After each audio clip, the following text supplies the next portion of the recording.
Taste the Daily. Ariyalur மாவட்டம் நாகமந்தால் ஊராட்சியில் ஊராட்சி செயலர் குறித்து திமுக சட்டமன்ற உறுப்பினரிடம் இளைஞர்கள் புகார் செய்த சம்பவம் பரபரப்பை ஏற்படுத்தியது.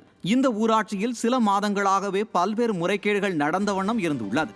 திமுகவை சேர்ந்த ஒப்பந்ததாரர்களுக்காக ஊராட்சி செயலாளர் முறைகேடில் ஈடுபட்டதாக திமுக சட்டமன்ற உறுப்பினர் கண்ணனிடம் இளைஞர்கள் பேசிய வீடியோ வெளியாகியுள்ளது. எங்கும் ஊழல், எதிலும் முறைகேடு என்கிற நிலையில் ஸ்டாலின் அரசு நடைபெற்று வருவதாக மக்கள் விமர்சிக்கின்றனர்.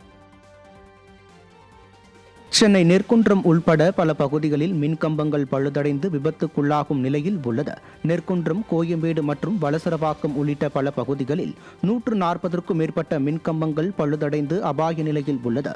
இதுகுறித்து அப்பகுதி மக்கள் பலமுறை கோரிக்கை வைத்தும் மின்வாரிய அதிகாரிகள் அலட்சிய போக்குடன் இருந்து வருகின்றனர். மழைக்காலங்களில் சேதமடைந்த மின்கம்பங்களில் இருந்து மின்கசிவு ஏற்பட்டு உயிரிழப்பு ஏற்படும் நிலை உள்ளது. நிர்வாக திறனற்ற ஸ்டாலின் மாடல் அரசின் மின்வாரியத்துறை உடனடியாக மின்கம்பங்களை மாற்றியமைத்து வரும் காலங்களில் ஏற்படும் அசம்பாவிதங்களை கட்டுப்படுத்த வேண்டும் என பலரும் வலியுறுத்தியுள்ளனர்.